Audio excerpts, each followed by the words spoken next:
नमस्कार, स्वागत है आपका हॉर्नबिल टीवी भारत पर। आइए एक नज़र डालते हैं अब तक की खबरों पर। सिनर्जी मेरिट और एमओएल शिपिंग कंपनियों ने मिलकर भारतीय नाविकों के लिए रोजगार के नए अवसर उत्पन्न करने की दिशा में एक महत्वपूर्ण कदम उठाया है। इन कंपनियों ने घोषणा की है कि वे एमओएल के आने वाले जला जहाज़ों, जिसमें गैस टैंकर और ऑयल टैंकर शामिल है, में अधिक से अधिक भारतीय नाविकों को रोजगार देने का प्रयास करेंगे। इस पहल के तहत कंपनी ने लखनऊ में एक कार्यक्रम आयोजित किया, जिसमें भारतीय नाविकों को रोजगार के अवसरों के बारे में जानकारी प्रदान की गई। कंपनी का लक्ष्य अगले 2 या 3 वर्षों में 20 से अधिक जहाज़ों को एमओएल कंपनी से जोड़ना है, जिससे करीब 200 व्यक्तियों को रोजगार मिलेगा। एमओएल शिपिंग के कैप्टन मान ने कहा कि कंपनी भारतीय नाविकों की क्षमता और कौशल से प्रभावित है और वे उन्हें अपने जहाज़ों में रोजगार देने के लिए उत्सुक हैं। यह पहल भारतीय नाविकों के लिए एक सुनहरा अवसर साबित हो सकती है और इसके परिणाम स्वरूप भारतीय समुद्री उद्योग के विकास में भी योगदान मिलेगा।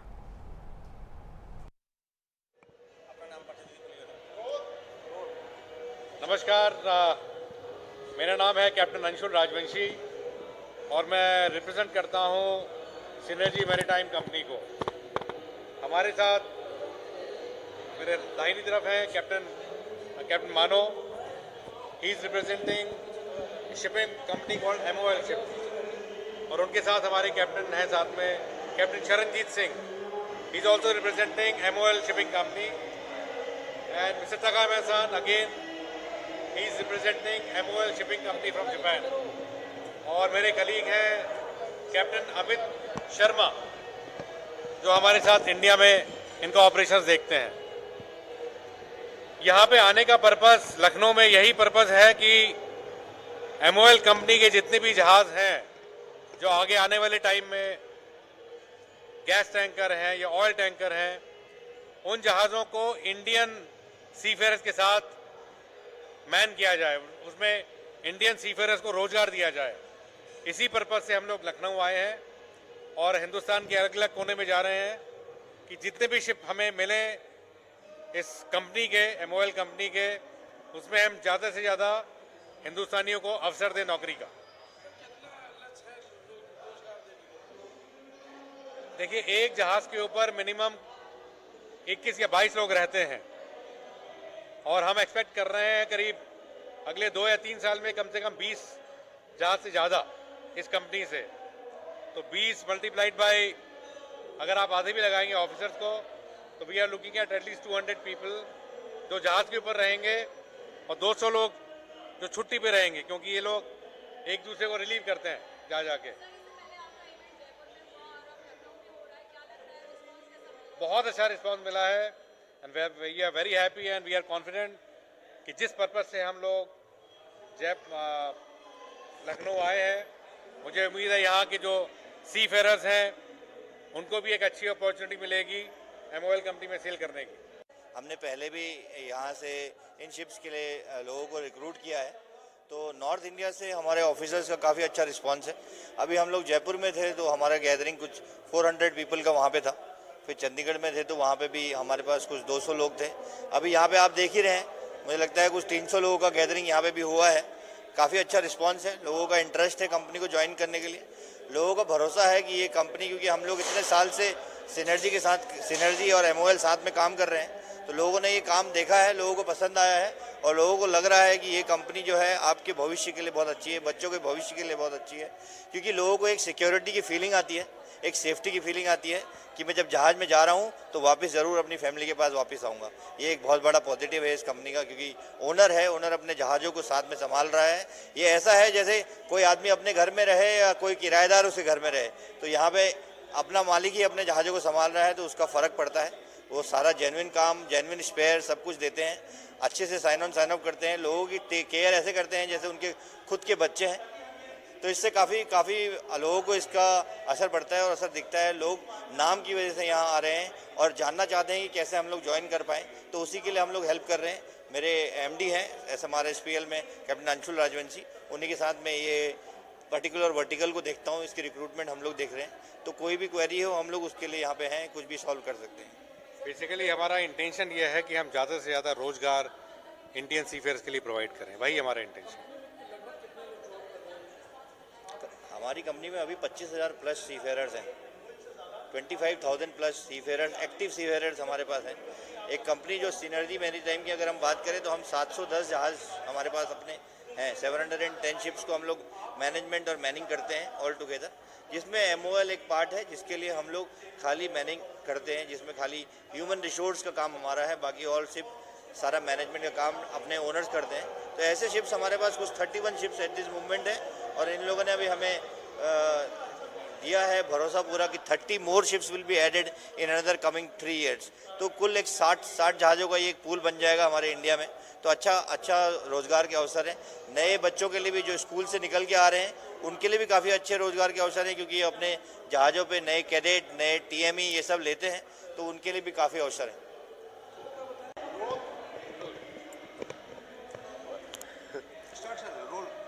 Roll? Yeah. Well, thank you very much for coming, and for me, that second visit to Lucknow. So 10 years back, that first time, and this is second visit Lucknow. So thank you very much for the supporting everyone. So yeah. Captain Mano had come to Lucknow 10 years back and he is very happy to come back again. यहाँ से बहुत support मिला है सीफेयर्स का इन जहाज़ों के लिए, तो he is very happy. Uttar Pradesh विधानसभा में 2022 में योगी 2.0 सरकार के तहत अध्यक्ष पद संभालने के बाद सतीश महाना के प्रभावी कार्यों के ने देश भर में ध्यान आकर्षित किया है। कागज रहित विधानसभा कार्यवाही से लेकर विधानसभा की संरचना को सुधारने तक उनके नेतृत्व में कई महत्वपूर्ण बदलाव हुए हैं। अपने कार्यकाल में 3 साल पूरे होने पर महाना ने इस अवधि की प्रमुख उपलब्धियों को साझा किया, जिसमें नवाचार और तकनीकी उन्नति को प्रमुखता दी। खास बात यह है कि 2022 में विधानसभा बिना किसी स्थगन के कार्य कर रही है। एक विशेष बातचीत में महाना ने आगामी पहलों जैसे विधायी प्रतिक्रियाओं में आर्टिफिशियल इंटेलिजेंस के उपयोग की जानकारी भी दी। 3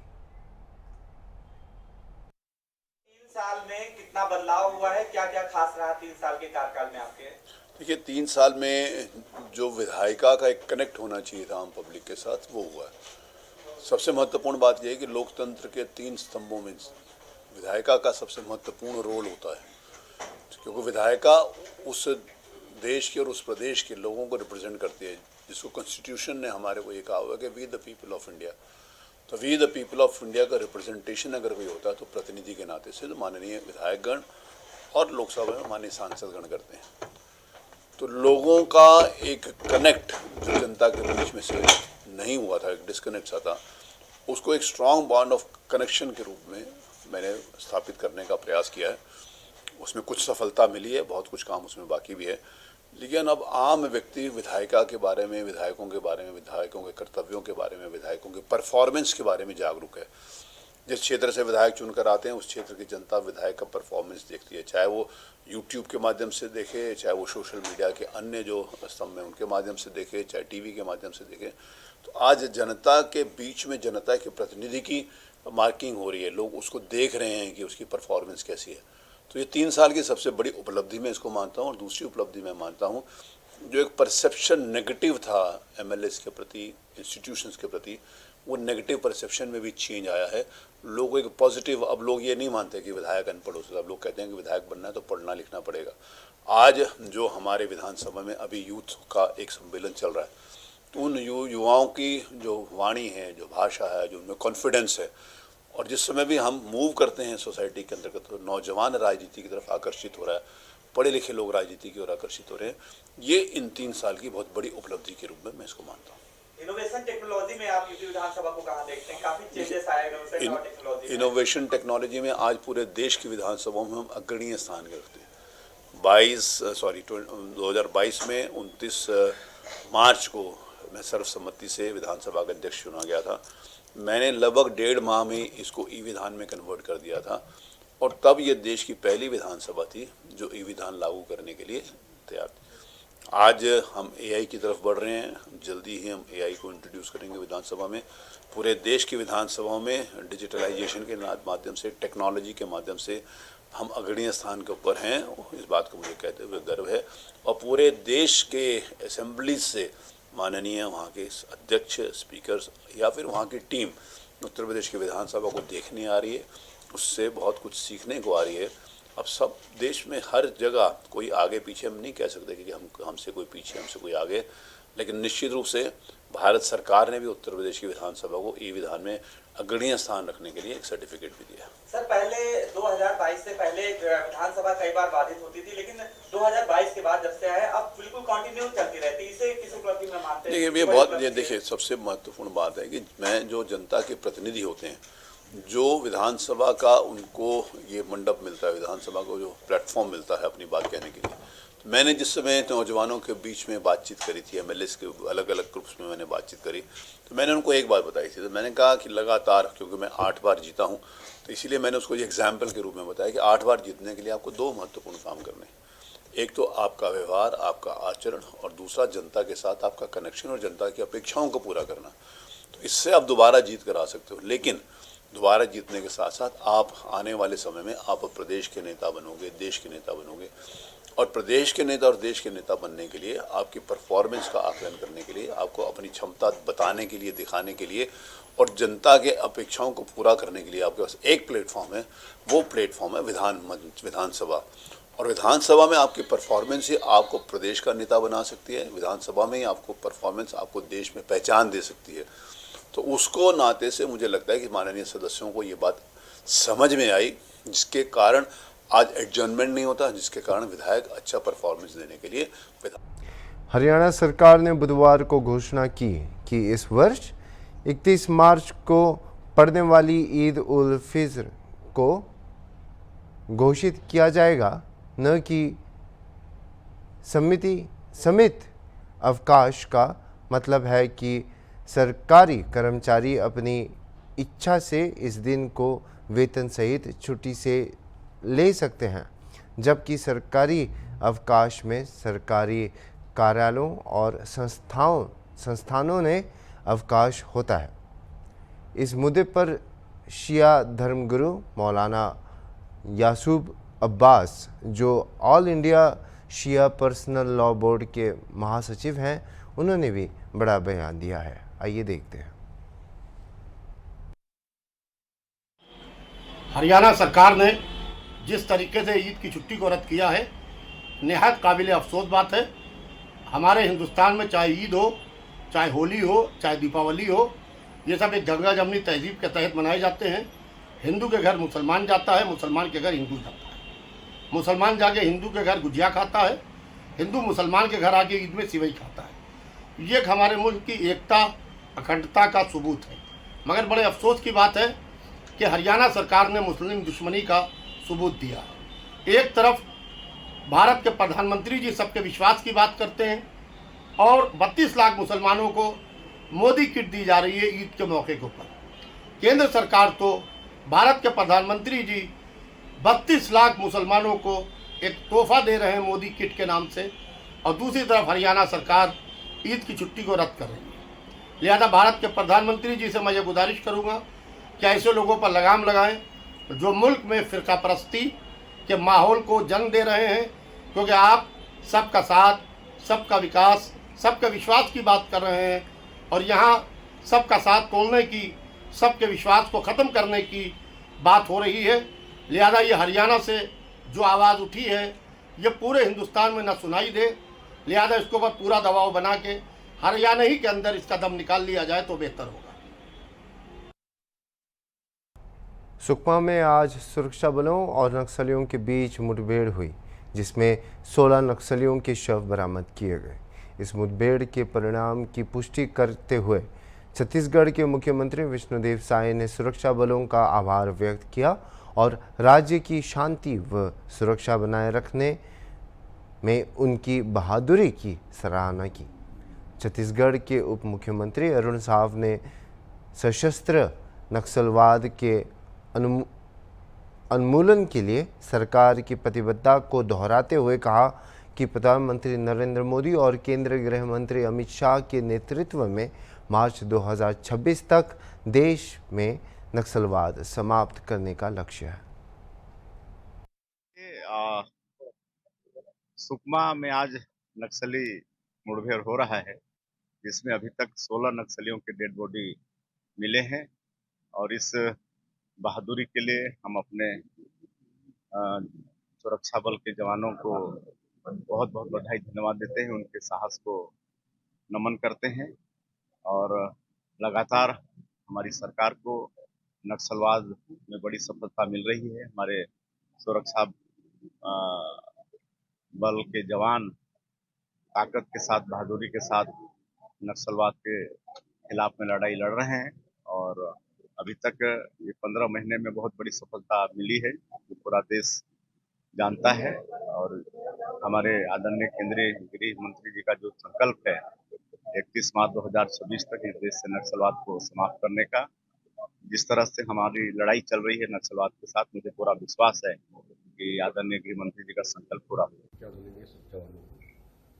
देश के प्रधानमंत्री माननीय नरेंद्र मोदी जी के नेतृत्व में देश के गृह मंत्री आदरणीय अमित शाह जी ने जो संकल्प लिया है मार्च 2026 तक देश से सशस्त्र नक्सलवाद समाप्त करने का, और इसी दिशा में हमारे बस्तर में भी लगातार कार्यवाहियां चल रही है। हमारे सुरक्षा बल के जवान कठिन और दुर्गम इलाकों में जाकर ऑपरेशन को अंजाम दे रहे हैं, चाहे वो अबूझमाड़ का इलाका हो, बैलाडीला की पहाड़ी हो। और जिस बहादुरी और वीरता से हमारे सुरक्षा बल के जवान काम कर रहे हैं, तो निश्चित रूप से हम उस दिशा में बहुत तेज गति से आगे बढ़ रहे हैं। जब मार्च 2026 तक बस्तर से सशस्त्र नक्सलवाद पूरी तरह से समाप्त हो जाएगा, और आज जो मुठभेड़ चल रही है, निश्चित रूप से सुरक्षा बल के जवानों को मैं बधाई दूंगा, शुभकामनाएं दूंगा कि उनकी वीरता और बहादुरी से लगातार वो बस्तर को शांति और विकास की ओर लेकर जा रहे हैं। हाँ, निश्चित रूप से लगातार जब ऑपरेशन हो रहा है, दुर्गम इलाकों में जा रहे हैं, तो बड़े पैमाने पर हथियार, गोला बारूद बरामद हो रहे हैं, EID बरामद हो रहे हैं। तो नक्सलियों के सारे मंसूबे नाकाम होते जा रहे हैं और अब अंतिम सांस ले रही है नक्सलवाद हमारे बस्तर में। और ये जो है अब बस्तर हमारा शांति और विकास की ओर तेज गति से आगे बढ़ेगा। सरकार उसी तरह से योजना बनाकर काम कर रही है। एक तरफ जहां नियत नीलानार जैसी योजनाएं लेकर आए हैं, बस्तर ओलंपिक का आयोजन कर रहे हैं, वैसे बस्तर मंडूम का भी आयोजन हो रहा है। तो बस्तर के लोगों के जीवन में खुशहाली और तरक्की लाने का भी काम साथ ही साथ चल रहा है। 16 नक्सलियों के शव बरामद हुए हैं। इसमें AK-47, इंसास और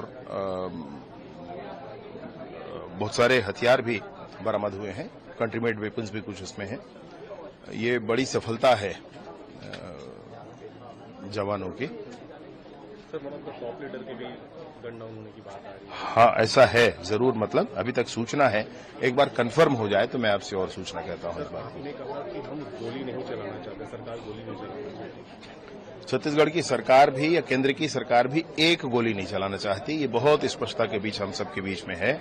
बहुत अच्छी सरेंडर पॉलिसी के साथ हम साथ में हैं।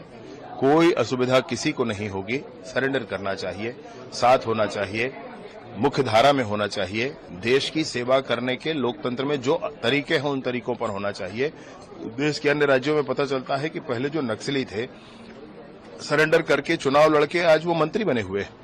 तो प्रावधान है भाई, उन प्रावधानों के अंतर्गत काम करना चाहिए। अभी के लिए इतना ही और खबरों के लिए आप देखते रहिए हॉर्नबिल टीवी।